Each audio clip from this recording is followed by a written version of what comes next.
The funeral is about to begin, sir.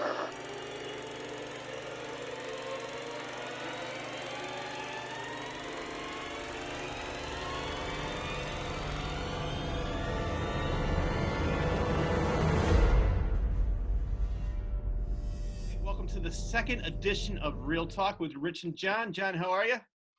I'm doing fantastic. It's fantastic. Fantastic. Fantastic. I mean, he's right behind me, isn't he? Yes. Mr. Tallman, Angus Scrimm, R.I.P. Yes. He is, to me, the ultimate villain. I just think like all he's got to do is raise that eyebrow like he is in your picture. Oh, he'll yeah. He'll scare you. Yeah, it's there's just something about the way he looks. And then he's like, and then just to go way ahead, in the other films when they show the character before he went bad, he seems so nice, you know?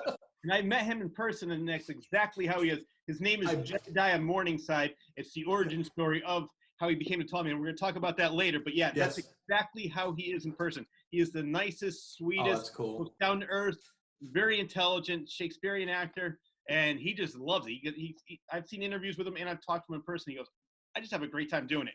Yeah, you can tell. You can tell in all the films he's really enjoying himself. So yeah, let's start with the first film though. All right, so we have 5 Phantasm films. I love the whole franchise, but it was March 28th, 1979, the original was released. 79. Don Pasquarelli was the director, writer, producer, and it was a very low budget. It was only $300,000, which in Hollywood terms is nothing. Yeah, even in 79, that was a super low budget. Yeah. Yeah. So, but he's the best at making the most out of his money.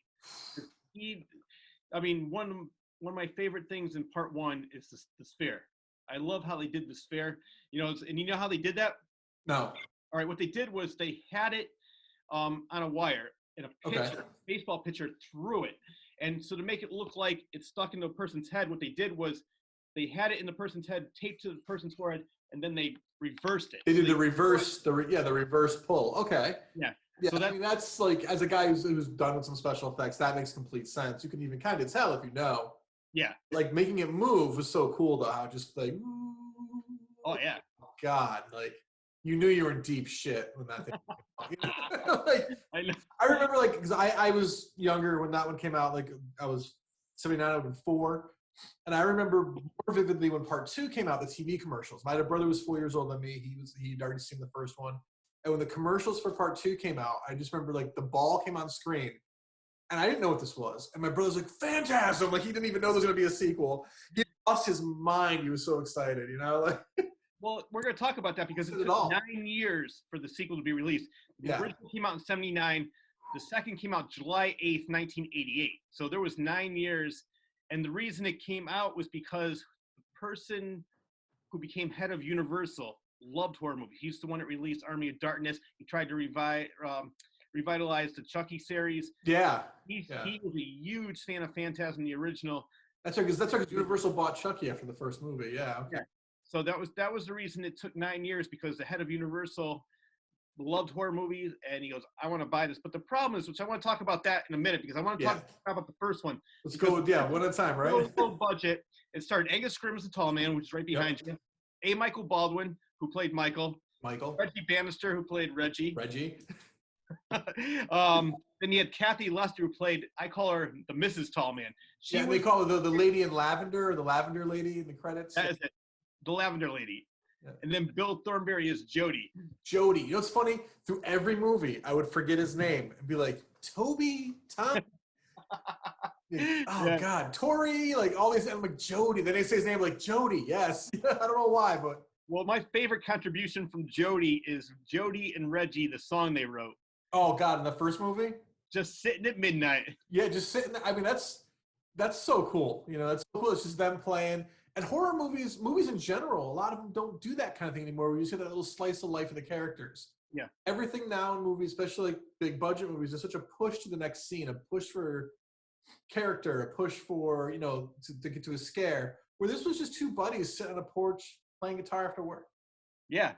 As they said, we're hot as love. Yeah, exactly. Yeah. But they were just doing it. It's what they do every day. It's what they do every day. And that's really cool. You don't see that a lot, It was just a little character thing I thought was really cool and settled you down. But then for the next big thing, which was. Well, you know what's funny with that song, because Coscarelli, Jody, Bill Thornberry, and Reggie are both musicians. They both play. And Coscarelli said, "Do you have a bluesy type of song you could sing while Reggie comes up in the ice cream truck?" And he goes, "Yeah." So he wrote a 5 or 6 minute song. They're like, "That's way too long." So that's what yeah, so just need a groove. Yeah, they just wanted like a little 30-second thing, just like you said, to get the characters, to get, show who they are, and they have a great sense of humor. And then that started a whole other scene, which I love. You know what's funny is we talked last week about Evil Dead being, the most stolen VHS tape. I know somebody who wanted this movie so bad when it came out, he kept it, and it cost him over $100 because he thought he would never get it again. Oh. You get it for $3 in a bin. I remember when videotapes were $100 if you wanted to buy them. Yeah, because they were meant to be rented. So the box because you were a store. Yeah. So he just kept it because he loved the movie so much, and he's the proud owner of a $100 VHS tape. Well, it's kind of cool. It's kind of bragging rights. Yeah. You claimed you lost it so you could keep it. That's kind of cool. I gotta say though, I mean, what was I know you saw it as you were older, so it probably didn't have the same impact on you that it did me. I was 11 years old, and as I mentioned in the last episode, I've seen pretty much every horror movie. That was the only horror movie that scared me. Oh, wow. Some reason, that movie gave me nightmares, and I think part of it is the iconic score. Yes. Because it's right up there with Tubular Bells with The Exorcist. I mean, the score was that score was fantastic. Like I have to say, when I first saw it, I remember that was something I thought about, and I didn't see it till 2011. Yeah. 2010. It might have been late 2010, but it was or early 2011. Just like the music stood out even on the version I saw, which was a burned DVD of a videotape that recorded it off like HBO. A third generation thing on a DVD, but even the music still stood out, even in that muffled kind of quality. And I'm rewatching it the past week. Like it was just like, oh man, the music on this was on point. They did a great job. Oh yeah. Well, you know what I love is I actually bought the CD and I'm listening to it, and I listened to it not too long ago again, and I know from the music exactly what part of the movie it is. And that's the sign of a great film score or a great soundtrack, even if it's contemporary music soundtrack, that you know exactly where and why it's in the film. That's really cool. And another thing which I love about Coscarelli is that normally I hate dream sequences. Like I hate the old Dallas Patrick Duffy waking up. I hate that. But Phantasm is all about, Phantasm, the definition I wrote down, a figment of the imagination, an illusion or apparition. So the whole Phantasm story is it real? Is it not real? And I thought played that off so well. Yeah, that's one of the things I loved about it is like you didn't know if a certain scene was a dream sequence or not. Yeah. And that really paid off later in part 4, but we'll get to that later, and how genius that movie really was with what they did with it. But like that, you never knew what was real and what wasn't until it happened, until something else happened. And you're like, oh crap, that wasn't even, and the continuity be damned with those movies was great too. They were just having a good time making great movies. But I'm not a big dream sequence guy, unless it's like a setup for a joke. Comedies, I'm okay with it. But when you're playing something straight and you do a dream sequence, it's almost like an insult. Oh, it was all a dream, psych. It's like exactly. That's the best you could do, as a writer. And Coscarelli took it to a different level and made the dream sequences part of the story. Yeah, with Phantasm and Coscarelli, he's the only one that didn't make me feel cheated out of a scene, and I love that. The movie. The reason that he made every ending of every movie because he always thought it was going to be the last. Last one. I guess we can talk about it. Like at the end of part 1, I don't think I'm giving anything away. No. You haven't seen it yet, but he's all right. It's just a dream. Come on, let's go on the road. Jody died in a car wreck, and then he shuts the door, and you see, boy, he gets pulled through the mirror. And he said, all right, well, and Coscarelli said, I just love it because people are sitting there maybe even years later, go, what the hell just happened? That was me the first time I saw it. I'm like, what the? I'm like, well, that's why I made a sequel. But then I thought about it and I finally saw part 2, and I'm like, which was around the same time. I'm like, wow, that was years later though. They didn't. I don't think there was ever it wasn't back then. Those sequels weren't made for every movie in '79. Oh. It wasn't like it is now or in the '80s how it became. So like it could have been a one and done, and it still would stand the test of time. Well, that's what he originally wanted because he says, I love horror movies, but I moved on to the Beastmaster. I wanted to do other genres. I love the sci-fi era. Like Beastmaster, but then it wasn't until his somebody who loved horror movies, became head of Universal, said, "Hey, Don, I want to talk to you," because I mean I can imagine why. The movie was made for $300,000. It grossed $11,988,000 and so I think that from a $300,000 budget to almost $12 million, yeah, a sequel. Yeah, I think there's money to be made again there, especially that money. Like I said, the movie didn't cost anything. They didn't pay anybody. Like it probably, I mean, they got paid, but they didn't really get paid well, I'm sure. And then, of course, I'll be happy to come back for a sequel. But the first one though was just like such a.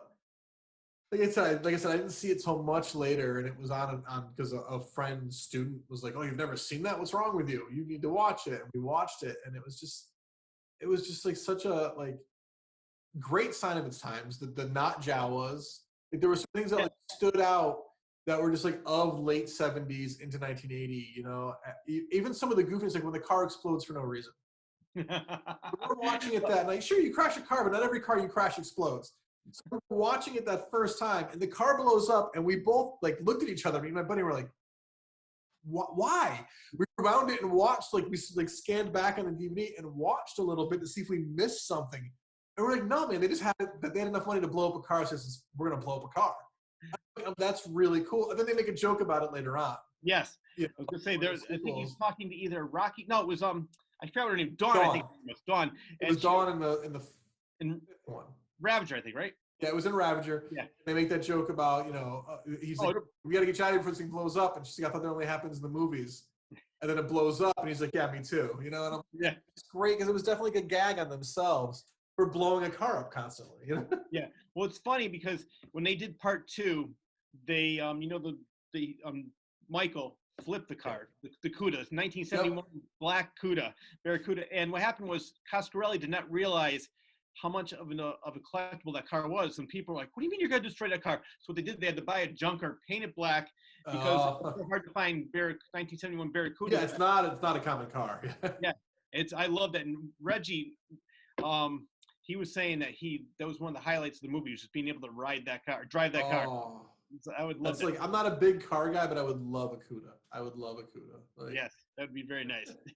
What's great too is Morningside, the mausoleum. And yes, I'm not sure if you're fans of these movies, but I didn't realize till later. One of my favorite movies was made in 1976. It's called Burnt Offerings with Bette Davis, Oliver Reed, and Karen Black. I have seen Burnt Offerings. Yeah. That house that they lived in is Morningside. Is the same exterior, right? Yes. Yeah. Same exterior as Morningside, and also a View to a Kill, James Bond. So I was watching it, and I never really paid attention. I mean, I've watched, I saw it in 1976, and I bought it on VHS, and I bought it on DVD, and it never clicked until I was reading an article about it. I said, "Oh, that is Morningside." Now every time I see it, I can't think of anything else. It is Morningside now. Yeah, you can't unsee. This is the type of thing you can't unsee. Yeah. Well, let's go to Phantasm 2, unless you have anything. Just the first one is definitely my favorite of the batch. I'm sorry to interrupt you, but I love that you say that, because I saw it as a kid, and as I got older, I was telling all my friends about it. My brothers were doing the same thing. "Oh, you got to watch Phantasm," and they're like, "This movie scared you?" They couldn't believe, because they were in high school at the time. They're like, "Really?" That tough macho guy thing. Yeah, exactly. It's an ominous, creepy movie, and it's not like the most terrifying movie ever made, but there's a few jumps in it, and the concept, when you really think about it, is actually kind of terrifying. That there's a dimension that you're being sucked into and becoming a slave, and you don't even know why. That's what I love about it. And you're already dead. That's the worst part. You're dead, and they're resurrecting you to become a slave. Well, the tagline says it all. Yeah, the tagline says, "Yeah, that's terrifying." Scare you, then you're already dead. Yeah. And that did scare me. Yeah. And like I said, I saw it. If I saw it in 2011, I was 36, just turned 36, when I saw it. Or 2010, I was 35, and I was still creeped out. I remember that night laying in bed in my apartment being like, "That's really cool." That really, thinking about it, is the guy going to be over my bed looking down at me, boy? Well, the best part about it is that J.J. Abrams, who everybody knows, he did Alias, he did Star Trek the movie. He did the 2 of the last 3 Star Wars. He made a character in them because of Phantasm. He made Captain Phasma. Yes, and in Alias, Angus Scrimm played in a lot of the episodes because he is such a huge Phantasm fan. And so luckily for us, he has a production company called Bad Robot. Bad Robot, yep. He put it all in 4K, high definition. It's great quality. Yep. So I ended up seeing it in the theater again, which had in 2016. Yeah, when they re-released it 4 years ago. Yeah, I remember when they were doing that. I was so excited about that. And I missed the boat on seeing it in the theater. Yeah. The version I just watched, though, to rewatch it was the remaster, and it looked so good. Sounded so good too. Yeah. Well, Coscarelli even said, he goes, "Wow, I didn't realize how good this movie was." When he helped clean me up, he goes, "Wow, this really is a good movie." And obviously, it got the head of Universal because in July 8th, 1988, they released Phantasm 2, which they had a budget of $3 million and it grossed $7.3 million. So again, it made money. But what happened was doubled its budget. Yeah. But it originally was supposed to be, I think, they were just about finished with it. They were in the editing phase, and they said, you know what, there's this De Niro movie coming out.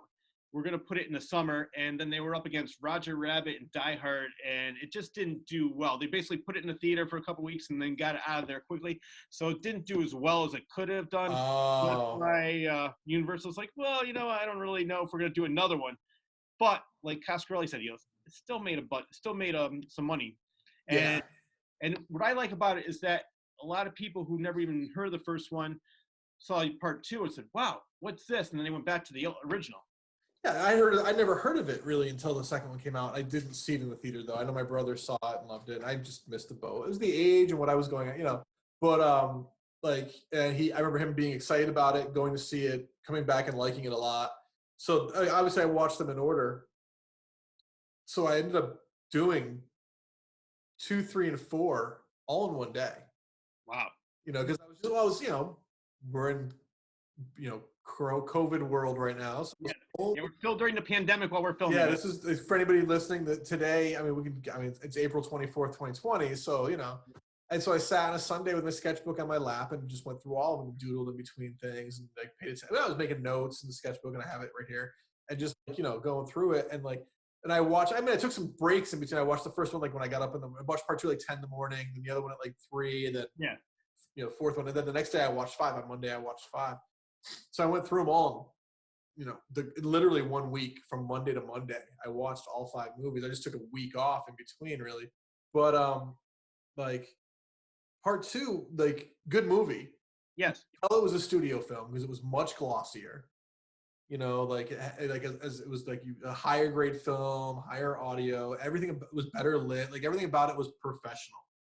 And I think that took away for me a little bit of the fear of that unsettlingness. I agree. Evil Dead versus the Evil Dead remake. It was too clean. It was too crisp. Yeah. And I think that was my problem. I still liked Phantasm 2 a lot. There's nothing wrong with the movie. Yeah. Was it Lord of Death? Is that the No, part 3 was Lord of the Dead. Okay. Part 2 was just Phantasm 2. That was it. Okay. Point. But with this one, Universal wanted the franchise, and they said, all right, well, everybody's got to audition for their parts. So the only one that didn't make it was A. Michael Baldwin. What happened was he was A. Michael Baldwin, who played Michael. Yeah, that's what I was asking you. Do you know why? Because I don't. Why wasn't he cast? From what I heard is they wanted a seasoned actor as the main character. And they also wanted, I guess, they thought A. Michael Baldwin was, 9 or 10 years old whenever the first one was filmed, and he didn't act in a long time, so they figured that he really wouldn't be that good of an actor. And then Coscarelli said that's one of his biggest regrets is not putting him in there. And he did audition for the movie, and he just didn't make it.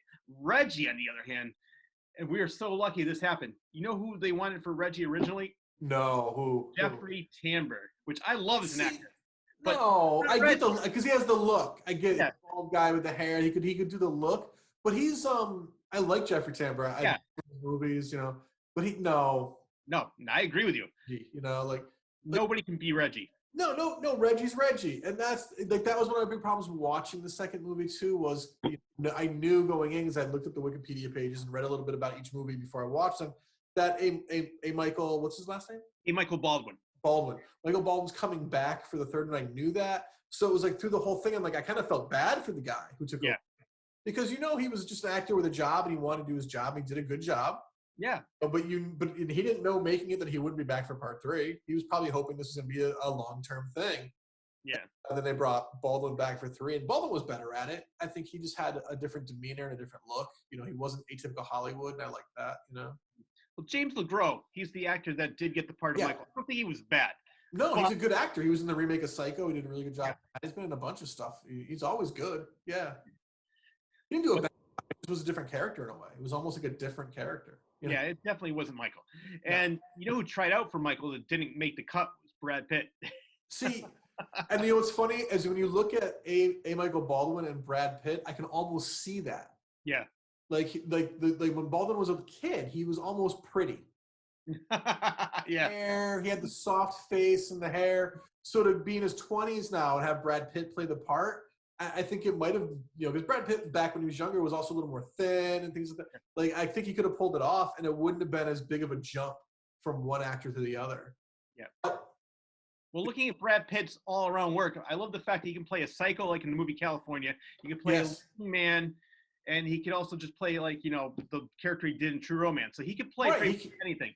He has no shame. Like he wants to play a part and he plays it well no matter what the part is. And you can tell he just wants to try different things.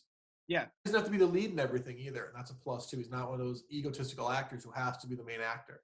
Well, exactly. I mean, even the last movie, which he just won an Oscar for Best Supporting Actor, Best Supporting Actor, Hollywood, and he did a great job, and he played off of Leonardo DiCaprio very well. I love that. Yeah. movie. Oh yeah.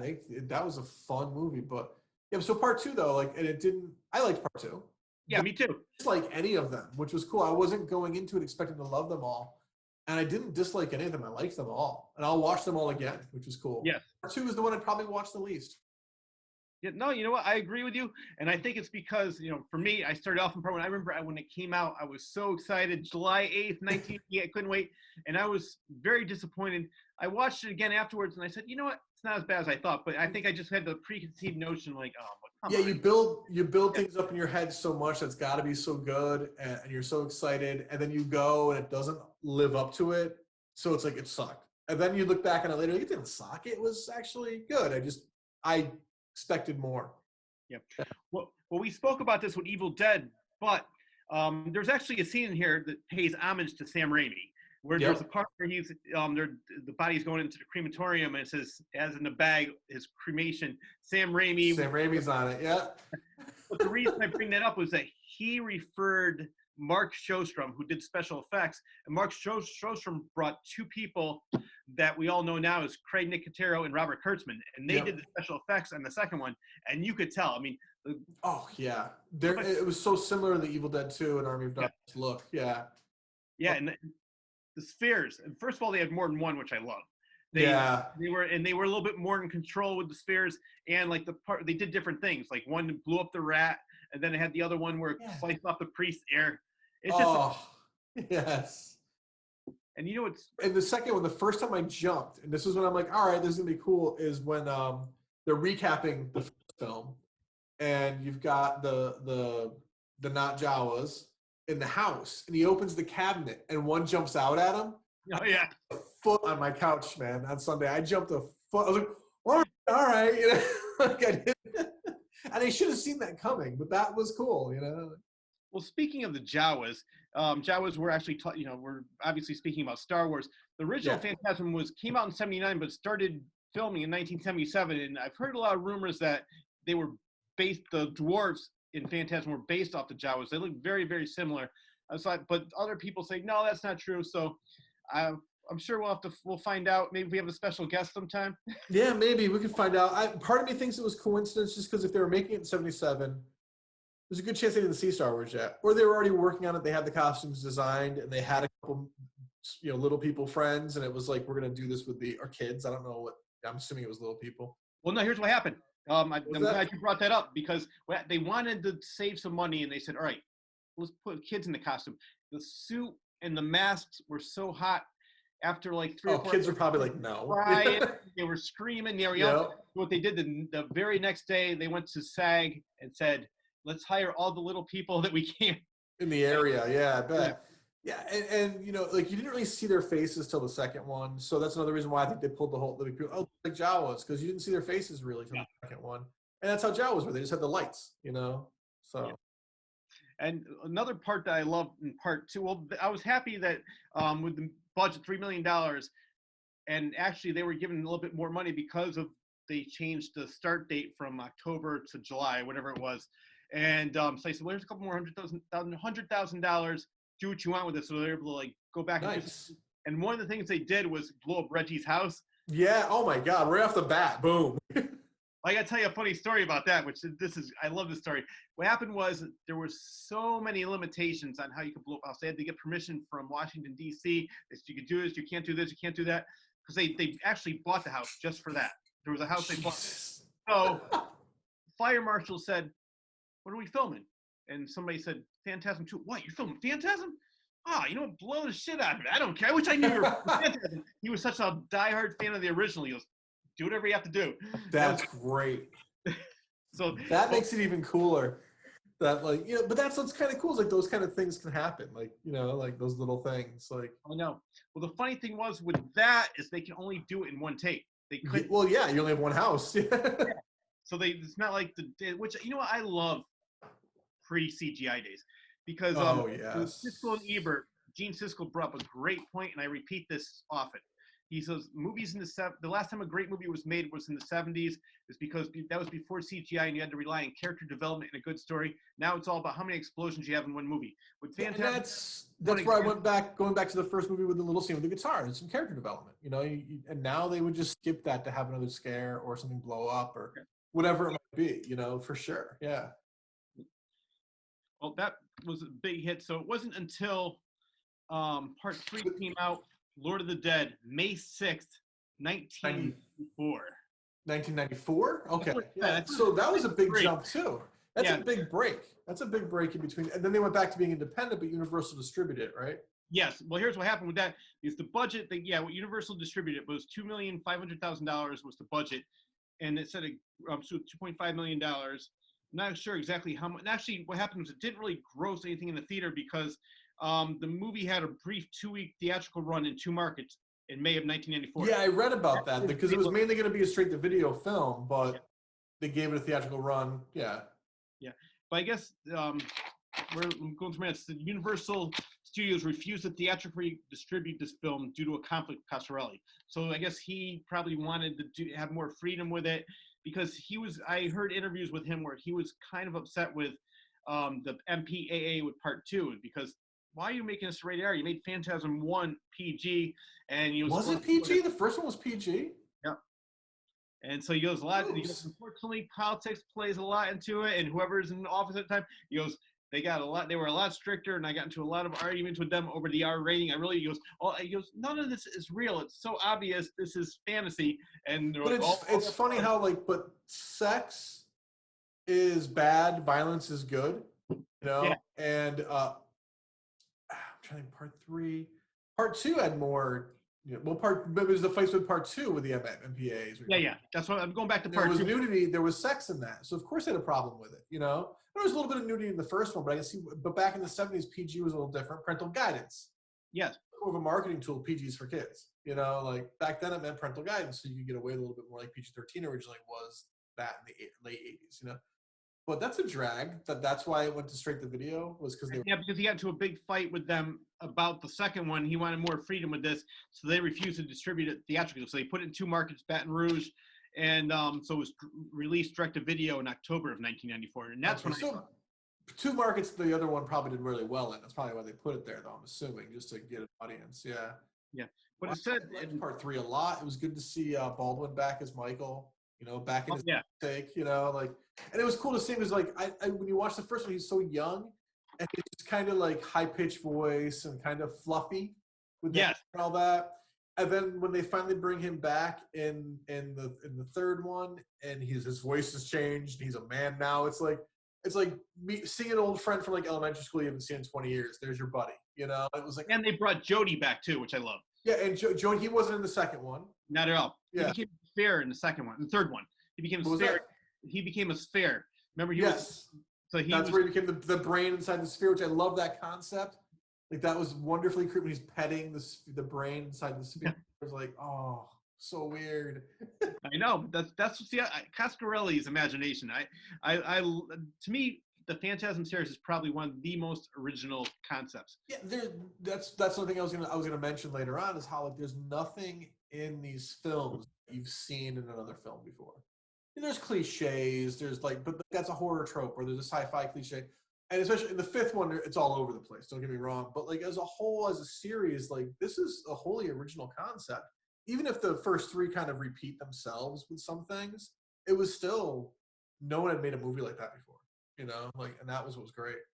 Well, the reason I think the first three repeated themselves was because part two had to reintroduce the movie to people that never saw the movie. Especially after 10 years, yeah. Yeah. And then the third one had to reintroduce people who didn't see the second one but saw the first one, so they basically started the whole movie over again. Where at the end of part one, where he goes upstairs and yeah, they recap part one and part two at the beginning of part three, which is fine. I actually enjoyed the recaps because it was fun to, oh, that was shot for part two, this was take place during part one. Like it was kind of fun to see all that. Yeah. And you know what, this kills me, it started with part three.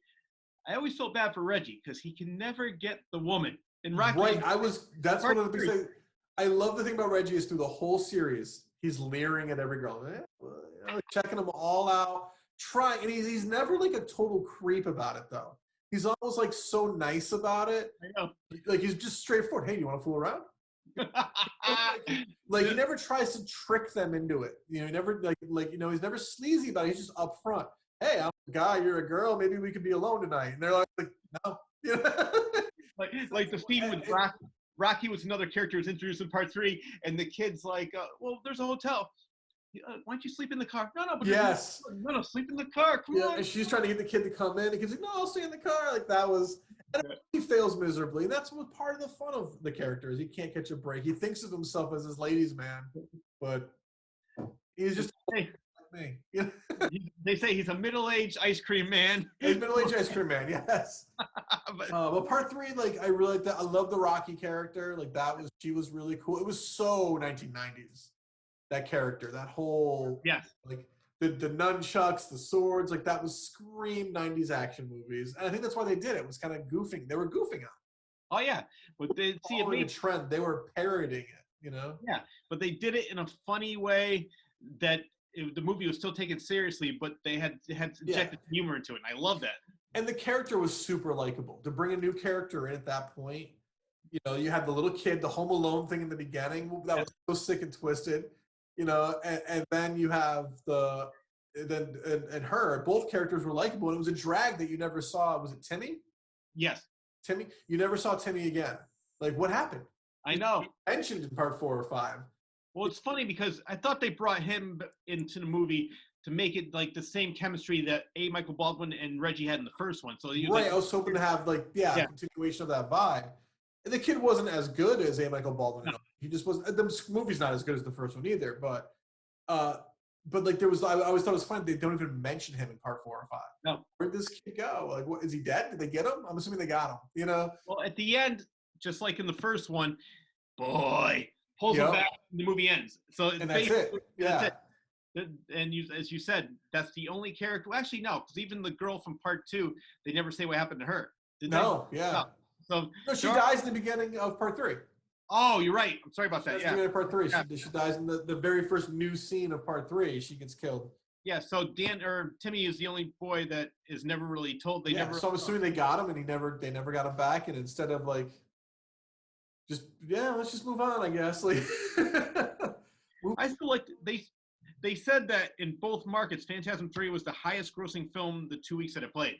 So I read that. That's why I assumed that part of the reason why they put it there was because part 2 probably did really well, so they wanted to make some money off those areas. You know, I've read that a few times about like studios will film they're back, especially in the 90s, that they were going to put straight to video. They'd still put in like a couple markets to do a theatrical premiere, but it was only in markets where the previous film did really well. Yeah, there was a fan base for it. Yeah. That happened with The Crow. The third Crow movie went straight to video, but almost a year before the video, they put it out in a couple different markets just to make some theatrical money off of it and say it got premiered.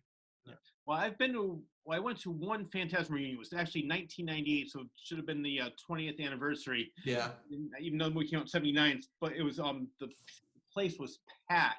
That's awesome. People that love that movie, and even I was watching interviews with Angus Scrimm when I met him in person. He said the same thing. He goes, "Wow, I can't believe what impact this movie had on people," and it did. There's a lot of people out there that really love that movie, and the actress who played Alchemy in part 2.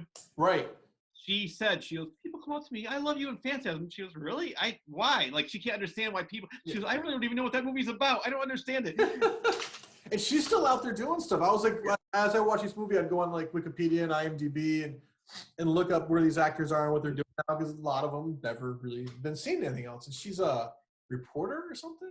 No, so I think she stars in like soft porn movies. Oh, is that? Oh, see, okay, maybe it was somebody else I'm thinking of then.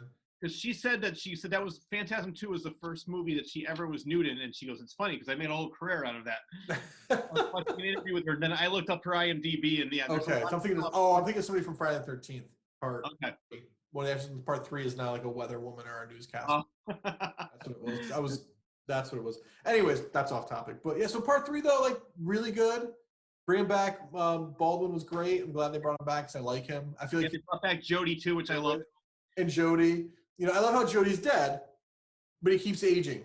Yes. And they don't. And what I love about these movies is they don't try to hide it. They don't give him a wig. They let him. His hair thinner. He's getting heavier. They're just like, fuck it. Who cares? He's whatever. Dead people age too. Like and there's no. One thing I love about the movies, they don't sit there and try to explain it away. It just is what it is, and that's why we constantly be damned. It doesn't matter. It's just these are just fun movies. Well, it's similar to David Lynch because David Lynch movies, he goes, I really want people to make up what the movie's about themselves. And Coscarelli basically said the same thing. He goes, I love when people think about this years later. Yeah, and it just let them think about it. And he said he didn't really do it intentionally. He just thought that everyone was going to be the last movie. He didn't realize how many PHANS fans they had, and then so they he kept on asking to do another one. Finally, after part 3, he goes, all right, I got to do a 4, and I have to do a 5. And we'll get into that in a minute. But what they were going to do with part 5 is pretty interesting. Yeah, part 4, I thought was brilliant, to be honest with you. The fact that they had less money, but they had all this footage that was unused from the first film. Yes. And to write a script around that footage, to use that footage as dream sequence footage, as opposed to making it like fake flashbacks. It was actually a lot of the dream sequence stuff. And it was all in Michael's head, a lot of that. And it was just like, it's brilliant. To come across the footage, go, we know how to make a movie around this. And it was the lowest budget, I think, went to that point. Most of it took place, most of the new footage was in a desert, which is easy to shoot, because it's just easier, Well, they did that intentionally. Yeah, because it was easier to shoot, right? And they didn't have enough money. They didn't get enough money for the budget. And they said, well, we can film in the desert. They didn't even have enough money for the mausoleum in that movie. Yeah, it's only the very beginning and the very end, yeah. So what they did was film in the desert, and then they used the outtakes or the deleted scenes and sort of create a story, like the part in the shorter, A. Michael Baldwin is trying to hang himself in the desert, and then they go back to trying to kill himself. So that's what they did, was they created a whole movie from the outtakes. From the outtakes with mostly new footage, but they used what they had for all those outtakes to create, and that was just a really great screenwriting. That is in some ways that's the definition of how to Ed Wood a movie, but do it right.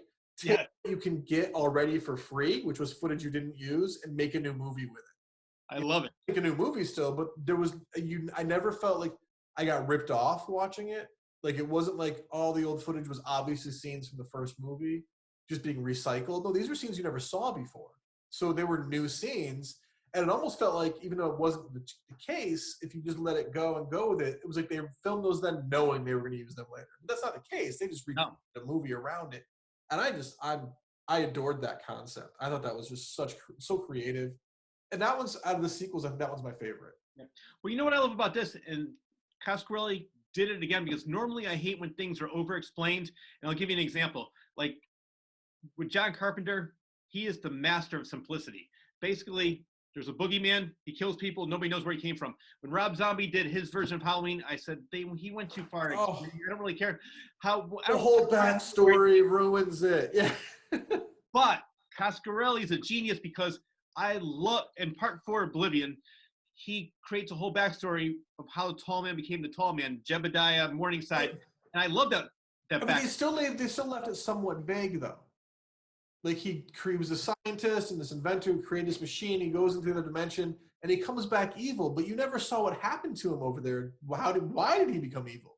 Yeah. Still don't know that. No, you're right. That's why I like they still left that vague enough for you to think about. They let the audience think about that, but we still don't know why. And that's cool. What I loved about the whole Jebediah Morningside scene, it was they brought back the fortune teller from part 1 as his wife. That threw me off too. Like I was like, whoa. It's one of those things though. Like if you're not a hardcore fan, or if you didn't watch them the way I did, yes, you might not remember the fortune teller. She wasn't this huge part of the film, and the fact that it was the same actress, like you might not remember that because there was this big break in between. She might look different, but no, as soon as she came on, I'm like, wait, You know what? You might have heard about this, and I wanted to find out more. But you know who Roger Avery is, right? He co-wrote Killing Zoe. He also co-wrote the Pulp Fiction with Quentin. He did the Bruce Willis boxing story. Yeah, he wrote that section of the film. I think, like primarily wrote that. I think, yeah. Yeah. So he wrote a screenplay for Phantasm. It was supposed to be the sequel to Phantasm 3. It was going to be entitled Phantasm 1999 AD. Yes. And it was supposed to be called Bruce Campbell was set to co-star. Yep, I read about that. Yeah, and it just never took off for budgetary reasons, I'm assuming. But oh yeah, because they said his screenplay was way over budget. I mean, he was really like he went all out with but he's a huge fan, like most people, like a lot of people are. Like, I love the fact that these people that are in Hollywood grew up watching that movie are trying to pay homage to it and then coming back and try to like do things for it.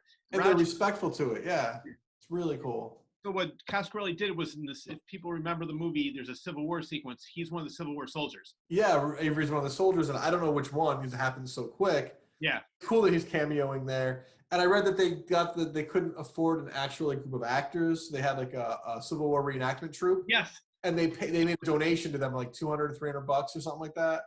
Well, let me see. I have it right here. $200. $200. They donated because they're a nonprofit. Reenactment groups. Yeah. $200. I'm sure they loved it. It was a day on a movie set. It was probably a lot of fun for them. I would be an extra for free. I don't care. Yeah. Oh yeah. I have fun. I would love to be on the set. Just. And because of this is funny too, because we talked about several times, the budget on this one was so low, they really couldn't do too much. So K&B, who they helped. They did their work for free, didn't they? Yes, they helped out, and a lot of people were sending videos of spheres to Reggie. Yeah, they were doing their own special effects. Yeah, fans were making sphere videos for them to use. Yeah, doing the effects. That's really cool. Yeah, so like everybody pulled together and they made a great film out of nothing with no money. Yeah, so and that leads into part 5 in a lot of ways, how that movie was made too, because it was another thing that was part 5 was like is an ultimate fan film, really. Oh yeah. Like it's I mean, are we segueing into 5 now? I don't want to jump too far ahead. But. I just want to talk about one thing. There's one in part 4 there was a demon cop. And yes. Reggie, his name is Bob Ivy. He actually played the lead character in the movie Bubba Hotep, which starred Reggie Bannister, Ozzie Davis, and Bruce Campbell. And it's directed by Coscarelli. So Bob Ivy. Bubba.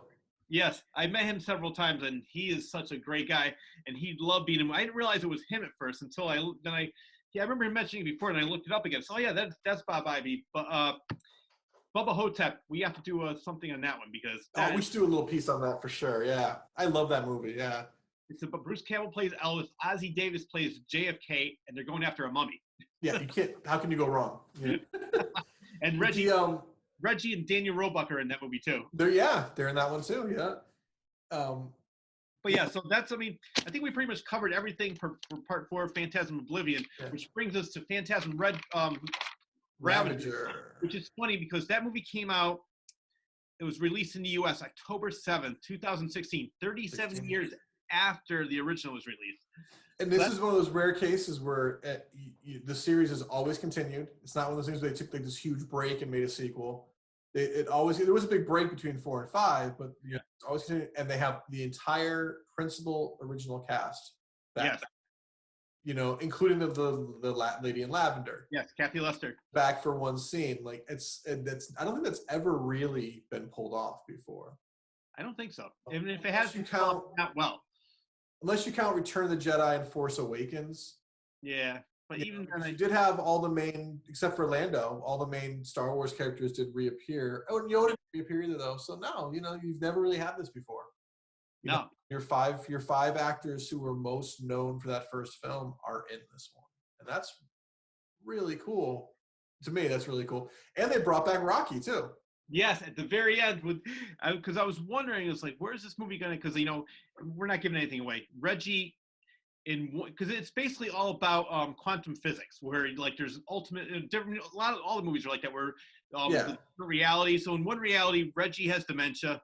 He can't really remember where he is, what he's doing. He's in the convalescent home. In another one, he's kicking ass with Michael, and then Rocky comes back, and then they just drive off into the sunset. Rocky, Jody, and Michael, and with Reggie. And I love the fact that that's when I said, "Oh my God, this movie has everything but the kid from part 3."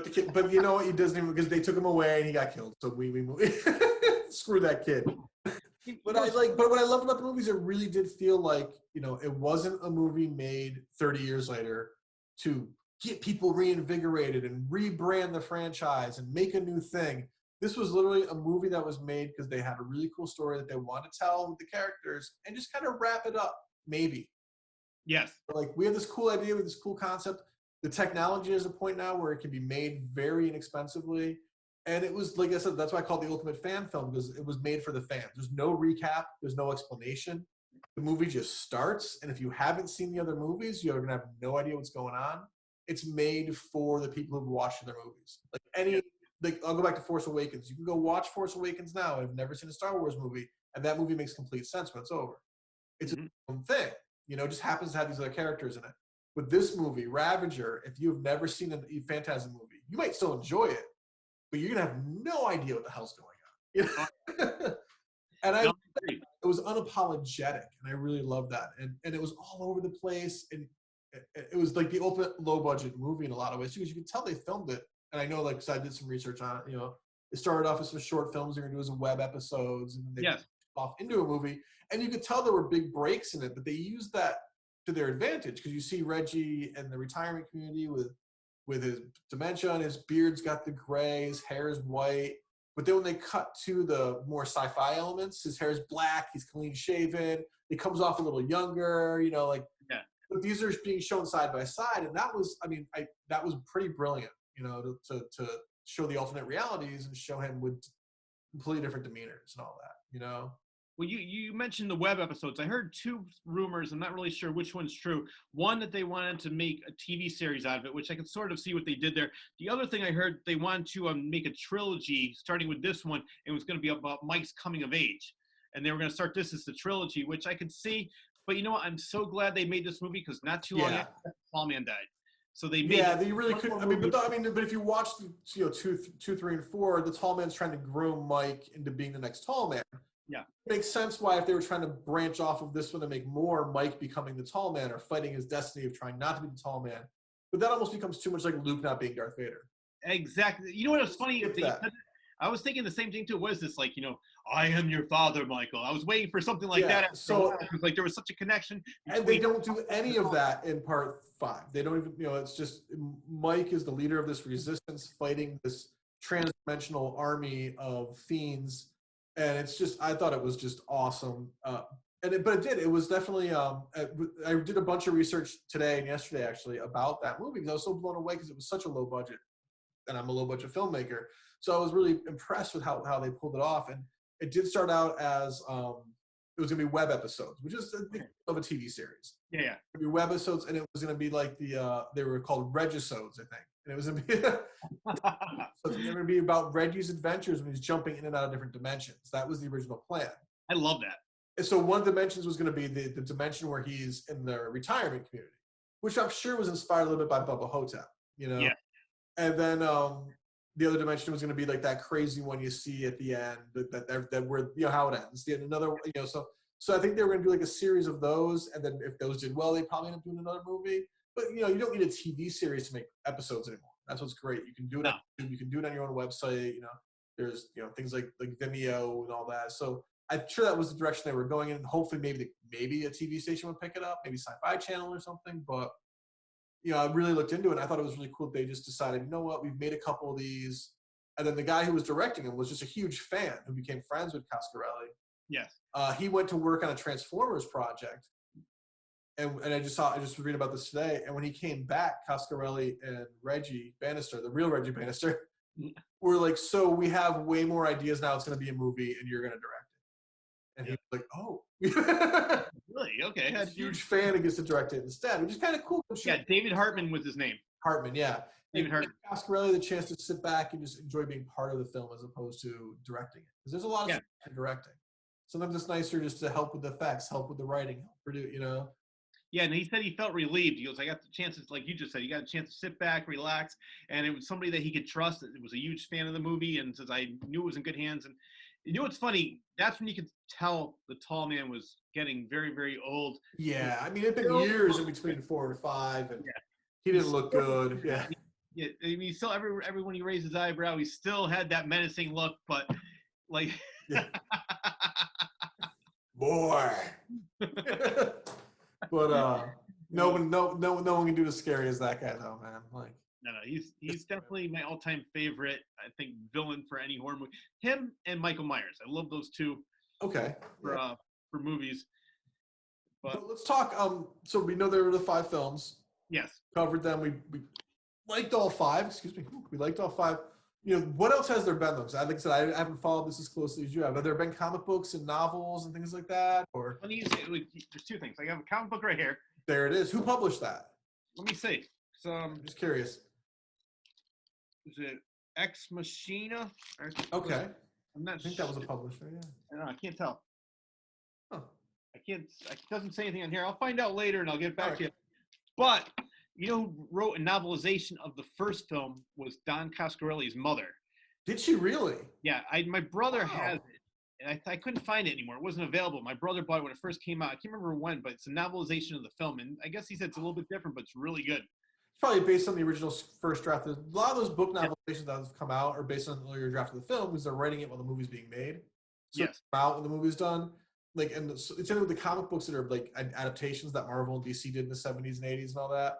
You'll see different things because they're based on the script and photos, and that's it. Yeah. Sometimes they differ because things change, or there's like edited scenes because they either didn't shoot it or they cut it from the film. And those, like, I remember like getting like a Temple of Doom comic book and being blown away. There was different stuff in it, you know.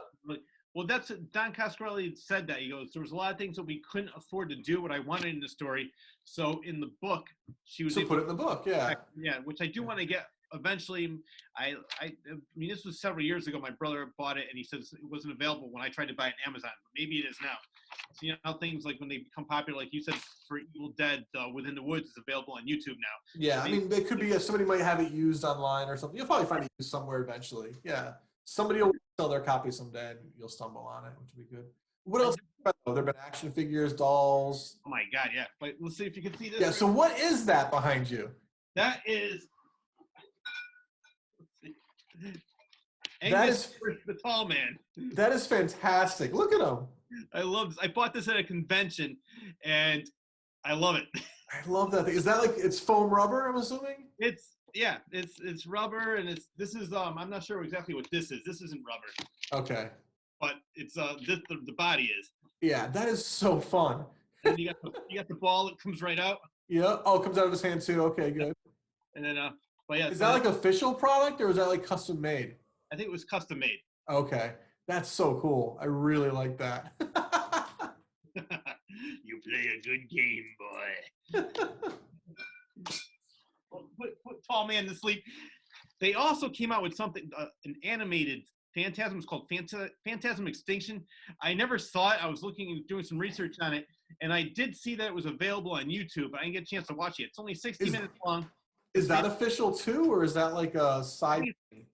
I think it's a fan thing because okay. I was watching bits and pieces of it, and all of a sudden I saw 2 guys start talking, and they were laughing about it. So I'm guessing it was a fan thing. What's called looking it up right now. Yeah. I'm really curious. Yeah. But other than that, I don't know if there's. I mean, I have like you saw my tall man figure. I have a bunch of the smaller. Yes. The tall man with the Jawa, with the dwarf, and I wish I had like a Reggie doll or a Reggie action figure, I should say. But I don't. Right? How come there isn't one of those yet? Right? How come Farland never did one or anything? You know, like. Because I've seen his stuff, and online I've met him at many conventions at their table, and they have pretty much any movie you could think of. Yeah. No, they've never done one. I don't think they've ever done a Phantasm one. It must be a licensing thing. Somebody probably had the rights, or maybe there's enough people will buy it, so they don't make it. But. Well, it's funny because speaking of rights, now they have it's a Blu-ray, and it's the ball. Yeah, it's a box set with the ball. Yeah, but right? for the longest time, you couldn't get part 2 because Universal wouldn't give up the rights. So Coscarelli didn't have the rights to his own movie. He had all the rights to everything else, and so finally, I think I don't know if he made a deal with Universal, but now you're able to get all 4 movies with the ball, or all 5 movies with the ball. All 5 with the ball. Okay, that's good. That's good. Like I know the Scream Factory just put out part 2 in the past year or so, too, like a special edition of it. Maybe they did a couple more. That's really cool, though. That's finally part of the box set. Maybe I'll actually buy that. I was thinking the same thing, too. I mean, I have every movie on VHS. I have every movie on DVD. I have every movie on Blu-ray. But just to get that ball, my brother has it, and it is great. I love it. I've seen it in his place, and it's definitely worth the collection. Like, it was worth a couple bucks to invest in it. What else? What else was there for fan? I mean, there's obviously T-shirts and all that, like in soundtracks. Were all the movies? No, I don't think. I only have the first soundtrack because I loved the original recording. And I knew the soundtrack for part 3 was mostly leftover music from 1 and 2. Yes. Yeah. Okay. Which is good, But yeah, I don't know if the other ones were ever released. I know 1 was released. During my research, I kept seeing the CD cover pop up and the record cover. That'd be a cool one to have, like a collection. But yeah, no, it is. And you're going to be seeing pictures of that when you're watching this show. Yeah, these will be popping up as we talk, just like the last one. Yeah. So it's a great. I was listening to it earlier today, and it's funny, like I told you, 37 years later, or whatever, how many years it is, I still said, when listening to track 3, oh, that's when he walks into the bar and picks up the Lady Lavender. This is the part that's so cool. Like I love that about film music in general. Like that you go right back to that. Yeah. When it's done right. I'm a big film music guy. I buy a lot of soundtracks and all that. And there's sometimes you listen to one and you're like, great in the movie, but on its own it doesn't stand up. And that first film, that music stands up. It's definitely strong on its own. My all-time, I used to buy most of the soundtracks when I was little. When you say 11, 12, 13 years old, and John Williams is my all-time favorite composer. He's done everything, but I think his name is pronounced Fred Myrow. I think it's Myrow. He did the music for the first one, and I don't know if he did anything else. I've never seen his name. Maybe I just wasn't paying attention. But I didn't see his name anywhere else. Yeah, but if he's only done that one soundtrack, he could sit back and relax and say, you know what, I did a good job. He did his job. Yeah, I'm a big John Williams, and I'm a big Danny Elfman fan too. Yeah. But I was a huge Oingo Boingo fan. So when he started doing film music, I was just like, oh, the guy from Oingo Boingo. So I was really just excited that somebody I already was aware of was making film music. His first Batman score is still one of my favorite film scores. Oh, yeah, which we talked about on the Evil Dead episode. I love the fact that he was in the movie The Gift. For I think he was the tree, I think. One scene, which that scene scared the shit out of me. With the violin. Like, whoa! It took me by surprise. I'm like, what the hell is that? It just made me jump. And that's another movie we're going to be covering in future episodes. Yep. So, John, I think we've basically covered everything Phantasm. I know I don't want to give anything away, but hopefully working on a special guest regarding Phantasm. Yeah, a part 2 episode, a Phantasm 2 episode. I'm not going to give away any hints, but let's just say this guest is hot as love. That's right. I want to say that I, as a guy who was somewhat uninitiated, other than seeing the first 2 and having not seen them in a long time, almost a decade really, I'm glad I took the time and sat back and watched all 5. Yeah. I don't feel like I wasted a moment. You watch a series of films and you're like, oh man, that one was awful. I could have skipped that one. Friday the 13th Part 8. Is that one where he goes to Manhattan? Yeah, you can skip that one. There's certain series where there's that one that just sore thumb. There's not a sore thumb in this series. Each one is its own unique thing. Each one has a cool story. They're all bizarre, and I like weird. Yes. Thumbs up to the whole series. Not a single one was bad. And I'm really glad I watched them. They were fun. Well, it's funny that you say that because there's only 2 franchises where every movie is good, and that's Evil Dead and Phantasm. There's Halloween 4 and 5 and 6. They're not that good. No. Freddy's in between. I sort of lost track. Jason, when he went to Manhattan, I'm like, all right. Manhattan is where I lost it. And then the 2 Jason movies, Jason Goes to Hell. And like that. I mean, it was weird, but it was cool, but it wasn't great. Like, I don't know.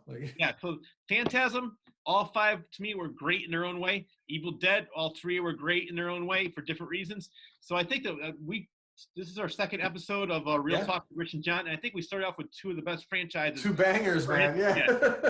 And I know we've been getting a lot of great feedback. So people who are watching this right now, if you want to throw comments down. Throw comments Throw comments in the YouTube link and tell us what you want us to talk about. If you want us to talk about anything, tell us shut up too. But and if you want to be on the show, you can be on the show. Yeah, you know, we're going to have some special guests come on, which is cool. I'm excited for that. Some fellow commentators and maybe some celebrities, some D-list people like me. Exactly. This show has it all. Right. All right. Well, my name is Rich Sear, and I'm going to do a little self-promotion. I have a radio show, Nutmeg Junction. I also have another radio show called Nutmeg Chatter Presents the Claw's Corner, where you can also find my interviews now on my YouTube channel. Please subscribe. It's Rich CYR. And John, go ahead and promote yourself. All right. I'm John Bristol. I'm the creative director at Elmwood Productions, which is elmwoodproductions.com. We make movies primarily starring puppets, all kinds of genres. Our most famous film is called Head. It's a horror film. It's on Amazon and Tubi and a bunch of other stuff, so check it out. And we're on YouTube as well, but check that out. And I'm looking forward to the next episode already. Had a great time, and we're both huge fans. PHANS. I am now, yeah. I know. I'm glad. You know what? Better late than never. I'm so glad. Hey, you know what? I'm so glad that I watched. Like I said, I'm so glad I watched them because I feel like they were inspiring to me as a filmmaker too. So it's a good feeling to find something, even no matter what, that inspires you to get excited about something again. So exactly, it shows you what you can do even if you don't have any money, and Pasquarelli is a huge inspiration when it comes to that. So John, I'm not sure exactly what we're going to be doing for next show, but we will be back soon. Yep. Hope keep on watching, and this has been Real Talk with Rich and John.